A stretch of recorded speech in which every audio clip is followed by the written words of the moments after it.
Bob Forrest here with me. Bob and I first met about mid-'80s. Yeah, I think so. And he used to visit my show Loveline as an on-air guest. Intoxicated on-air guest. Intoxicated does not begin to describe what you were like.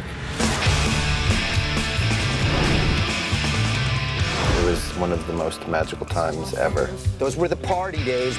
Chili Peppers, Jane's Addiction, and Fishbone. There were drugs everywhere in LA in the 1980s. That was the way you lived, period.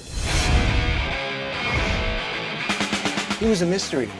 He always had beautiful women around him. He always had good musicians around him, but he always seemed to rap. He's a great songwriter. He's a giving, good soul. Bob really just seemed like a god to me.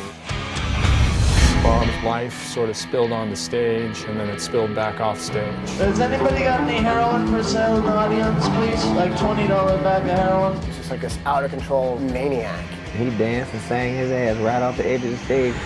I'm like, whoa, look at that shit. That's punk rock, dude. Bob is the artist that had all the aces and the trumps and just tore them up. They were comparing me to John Lennon and Bob Dylan.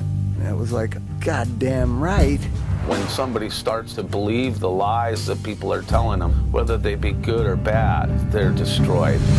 As soon as I could ask her why he wasn't around, she explained to me what a junkie was. Bob tried a lot of times to quit. I went to over 20 rehabs and I tried for 9 years. You know, I thought inevitably this isn't going to end well. Then I was mistaken, because it does end well if you don't die.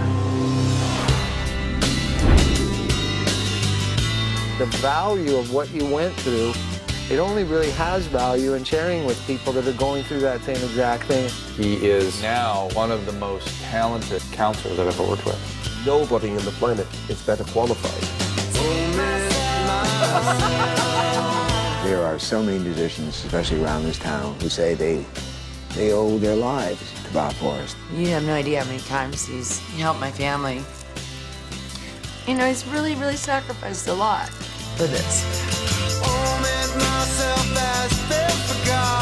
I defend the undefended or something like with drug addicts. I just love drug addicts. He was like the least likely person to become the Phoenix. This junkie turned into this angel. What's really above whether you succeed or fail at music is the fact that we're all still alive, and that's an important message.